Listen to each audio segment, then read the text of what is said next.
আসসালামু আলাইকুম। Hello everyone, welcome back to my channel. This is Marjia daily blog থেকে বলছি।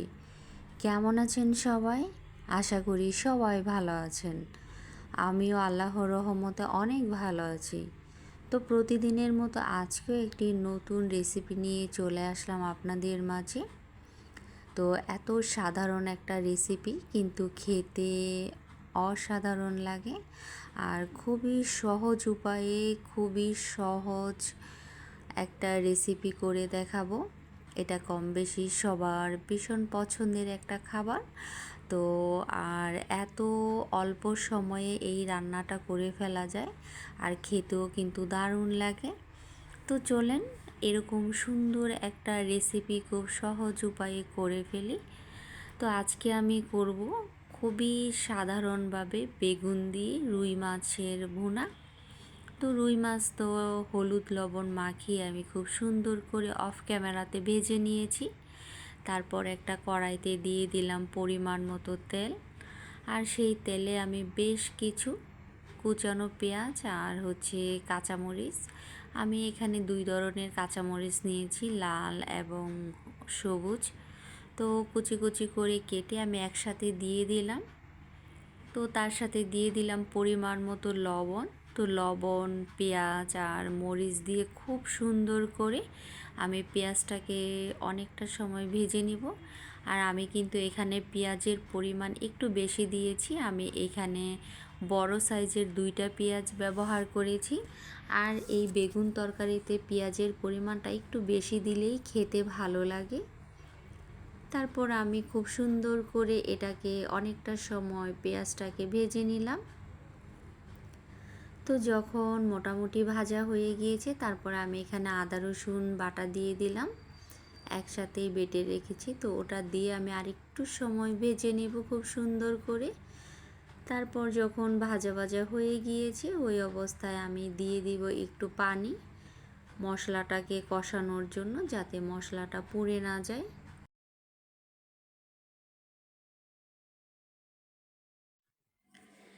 তো আমি একটু নাড়াচাড়া করে আমি এখানে দিয়ে দিলাম হলুদের গুঁড়া, দিয়ে দিলাম মরিচের গুঁড়া, আর দিয়ে দিলাম ধনিয়ার ফাঁকি। তো সব কিছু একসাথে দিয়ে আমি খুব সুন্দর করে এটাকে নেড়ে চেড়ে নিলাম আর মশলাটাকে খুব ভালো করে কষিয়ে নেব।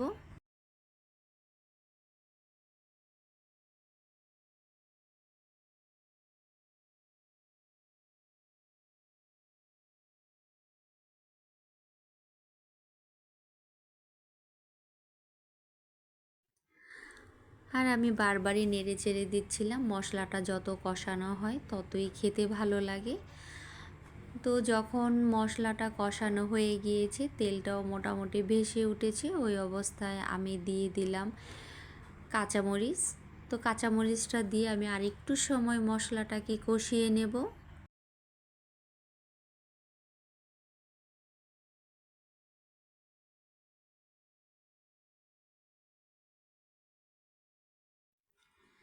তো যখন খুব সুন্দর করে কষানো হয়ে গিয়েছে আর তেলটাও একদম ভেসে উঠেছে, তো ওই অবস্থায় আমি যে বেগুনগুলো কেটে রেখেছিলাম সেই বেগুনগুলো আমি দিয়ে দিলাম।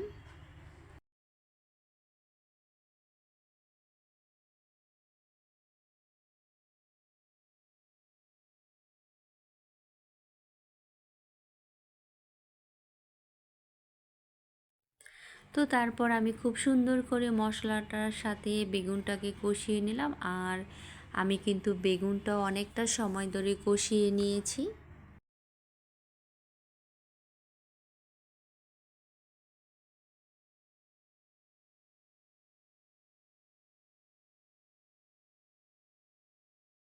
আর বেগুন কিন্তু হতে খুব বেশি একটা সময় লাগে না, খুব অল্প সময়ে হয়ে যায়।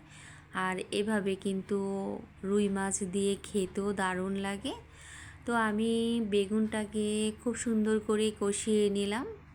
যখন কষানো হয়ে গিয়েছে, ওই অবস্থায় আমি পরিমাণ মতো পানি দিয়েছি। এটাতে অল্প পানি দিলেই ভালো হয়, কারণ বেশি পানি দিলে বেগুনটা গলে যাওয়ার সম্ভাবনা থাকে। তো আমি এখানে 1.5 কাপের মতো পানি ব্যবহার করেছি।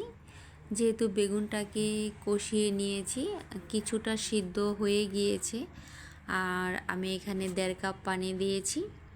তো পানিটা দিয়ে আমি খুব সুন্দর করে এটাকে নেড়ে চেড়ে নেব মশলাটার সাথে। তারপর ঢাকনা দিয়ে বেশ কিছু সময়ের জন্য ঢেকে দেব।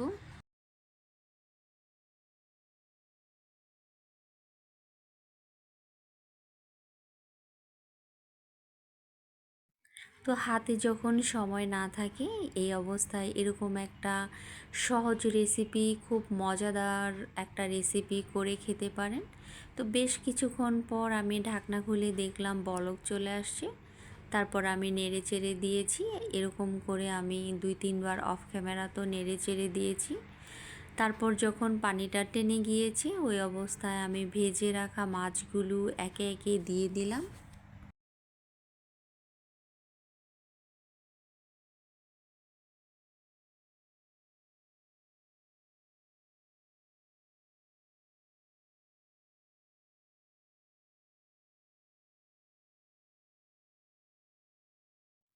তো নেড়ে চেড়ে আমি ঢাকনা দিয়ে ঢেকে দিলাম আর একটু পানিটা টেনে যাওয়ার জন্যে। তারপর তো যখন পানিটা টেনে গিয়েছে আমি একটুখানি নেড়ে চেড়ে চুলাটা অফ করে দিয়েছি। তো নামিয়ে গরম গরম পরিবেশন করে ফেললাম। আর এই রেসিপিটা, এই তরকারিটা খেতে যে কী পরিমাণ দুর্দান্ত হয়েছে।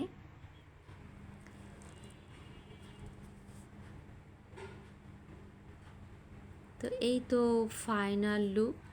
তো আশা করি সবাই ভালো থাকবেন, সুস্থ থাকবেন। আবার নতুন কোনো দিন নতুন কোনো রেসিপি নিয়ে আপনাদের মাঝে চলে আসবো। ওই পর্যন্ত সবাইকে আল্লাহ হাফেজ।